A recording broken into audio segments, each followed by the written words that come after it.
Okay, so this is where we can start adding in different shapes for our landscape. So a few tips: it's best to work from the background to the foreground in your landscape, and it could be helpful for you to kind of work from a reference picture.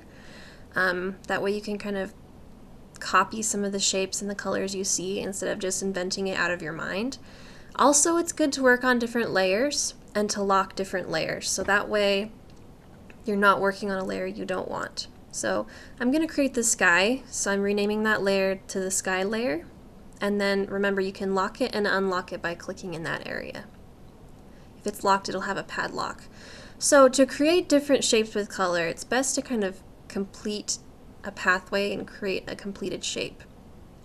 So for the sky, I'm just going to create a rectangle shape using the rectangle tool that fills up the entire artboard, and it's set to have a fill of white and a stroke of black. So I'm turning off the stroke, and now I'm changing the fill.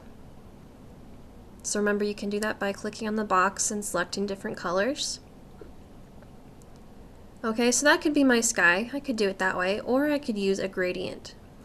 So a gradient tool is kind of cool, and you can click on it in a number of different ways in the toolbar or on the right side. And basically, if you have your shape selected and if you click on the gradient tool, then you can select different gradients. And you'll want to make sure the fill is selected. So I selected the sky gradient just to start off with. You can change it from a linear to a radial gradient. I'm going to leave it at linear though, because I want my sky to have a linear gradient.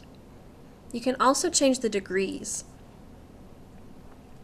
You can make it up and down, you can make it side to side by clicking on 180, or you can make it anything in between. For sky and mountains, I like to set it to 90, which will make it up and down.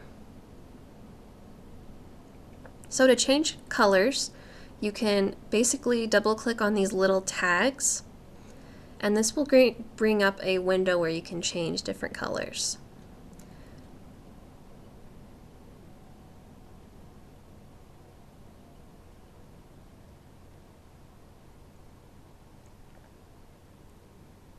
So notice with the gradient tool, you can kind of blend these different colors within your shape. It's really nice.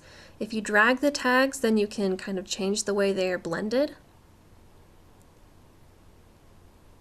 as well as if you kind of drag those little diamond things on the very top. And you can also add new tags.